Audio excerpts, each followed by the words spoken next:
amount of disturbance that might have impacted our residents in the community.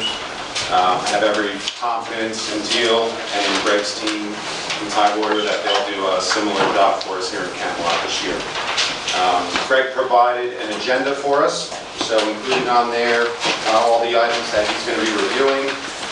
Just please keep in mind that there's going to be an open Q&A session at the end, so if you have any questions, either jot them down or save them for the end of the meeting.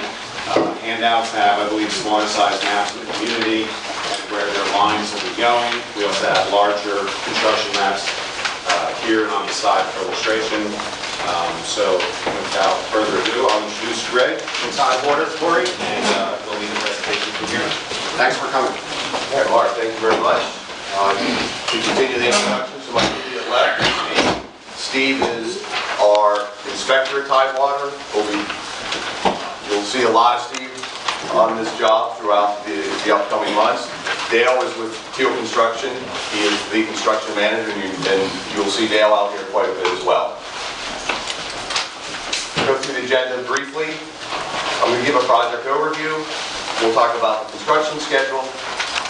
We'll talk about the new meters and new service lines, trees and landscaping, general discussion on communication, and then at the end, as Mark mentioned, we'll do a Q&A. So with respect to the project, let's talk a little bit about your existing condition.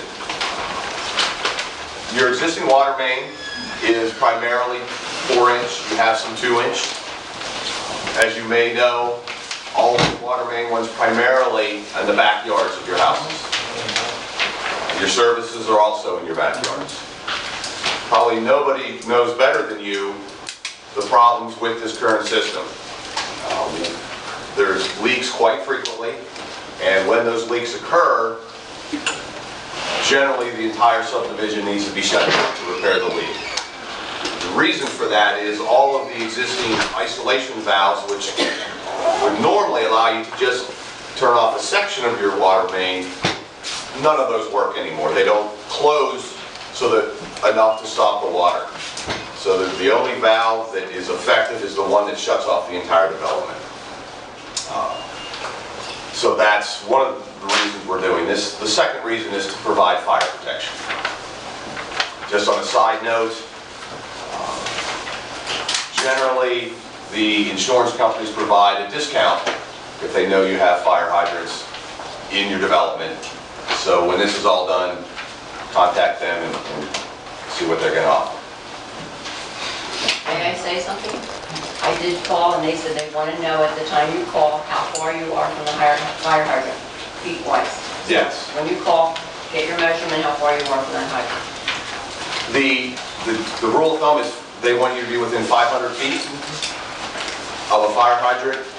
That distance matches the fire marshal requirement that hydrants be no space no more than 1,000 feet apart, so that obviously no matter where you are within that 1,000 feet, you're within 500 feet of one of the hydrants on either side. Okay.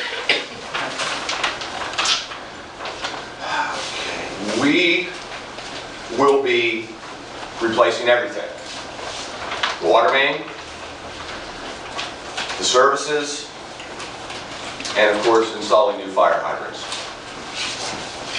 The water main, as it's currently designed, is to be constructed just on the edge of the street or just off the edge of the street, based on the best information we could obtain regarding the existing utilities.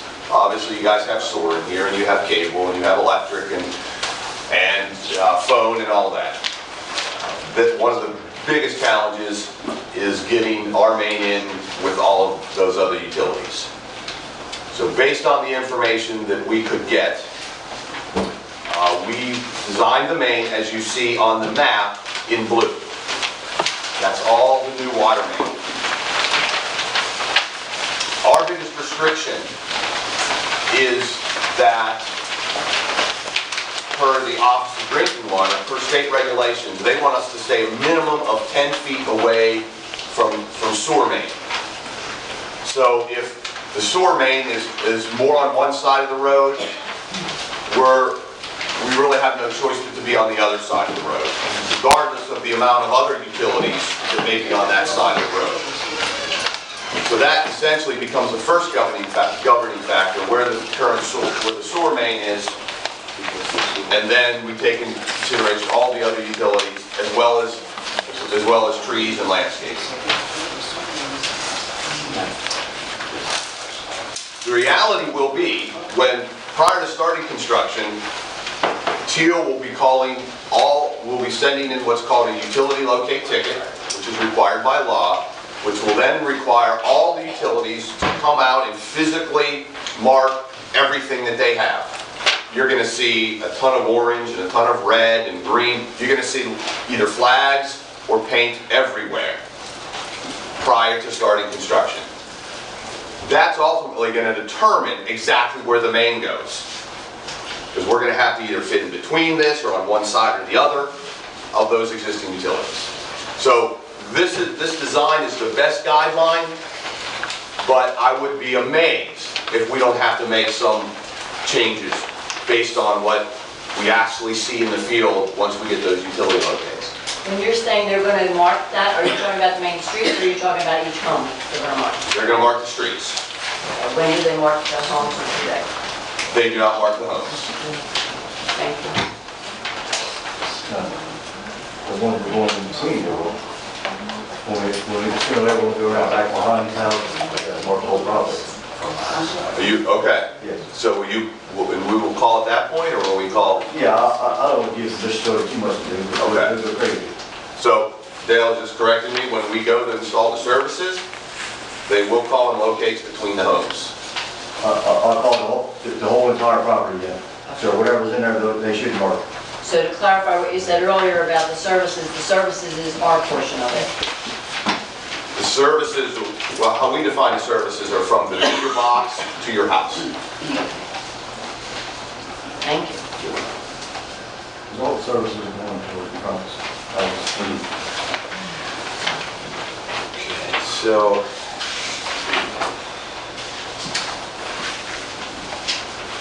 moving on to this construction schedule. We've estimated a 6-month construction schedule. Approximately 4 months to put the water main in. We have over 12,000 feet of water main to put in. Quick math, that's a little over 2 miles. 300 plus new meters, new services, and abandonment of the existing main. Most of that main, all of that main will be abandoned in place. We're not going to dig that up and remove it. What we will be removing are the existing meters, those boxes in your backyards currently, as well as those big wooden box pits that you see behind some of your homes. Those will be dug up at least to below grade. They'll be filled in. So essentially, although the wood may be there and the meters will be there buried, they will be buried and you won't be able to see them. Now, weather permitting, we may be able to accelerate that schedule. But as you know, we're coming into the fall and certainly into the winter over these next 6 months. So there's no guarantee.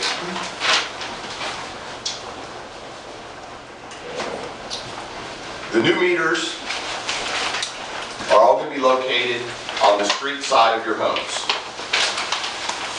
just off the water main.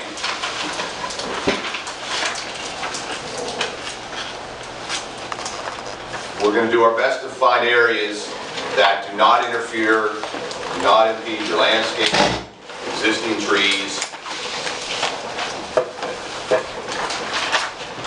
and certainly driveways and other issues like that. You have flexibility. Essentially, we want to be on the proper side of your house, but obviously we have a lot of room up front to put those meter boxes in.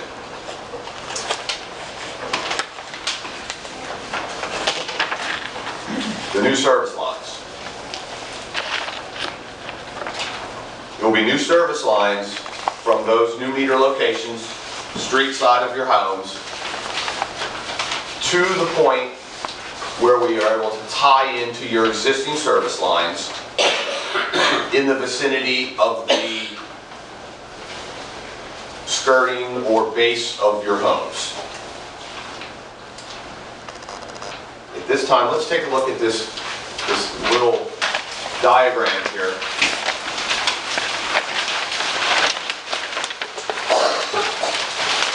This will be a representation of what the process will be and how we plan on installing your new services.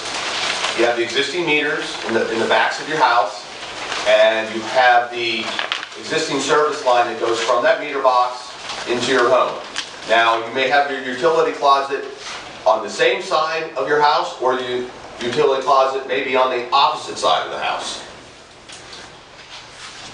What you see in orange will be your new service and your new meter box.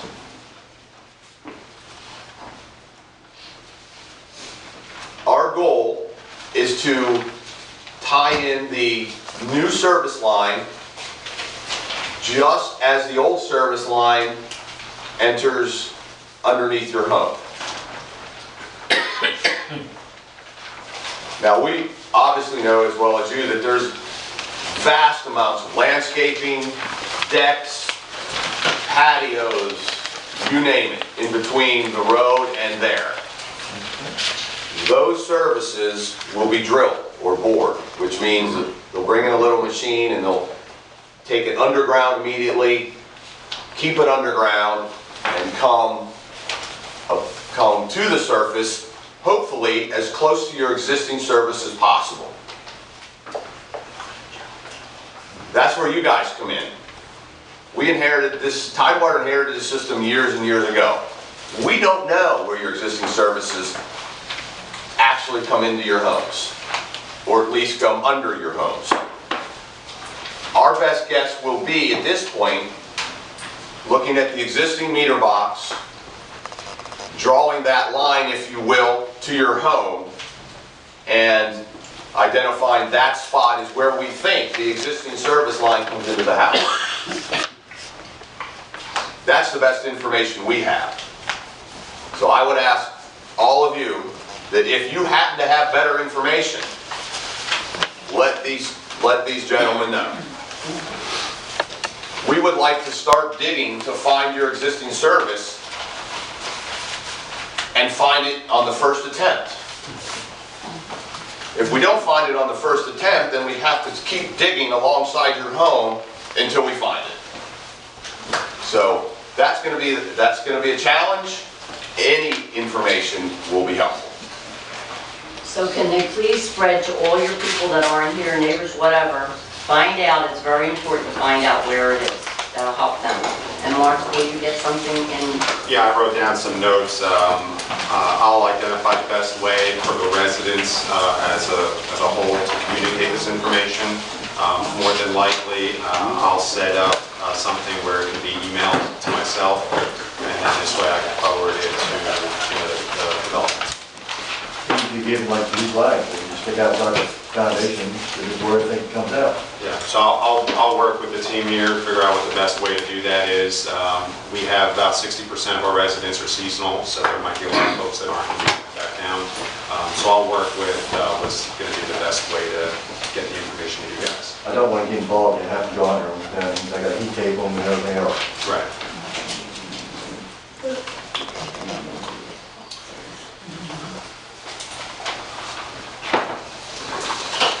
The new service lines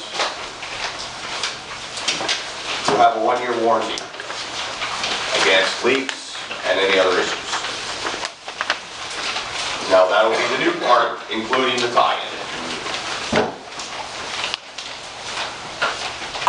I know you guys have had some questions and concerns about insurance, so I wanted to address that at this time. Many of you apparently have inquired about getting our line insurance. I believe that's called Home Serve. Right. That is provided by a third party. They're not affiliated in any way with Tidewater. They're not a subsidiary. They are an independent company. So based on some of your concerns, I had made some inquiries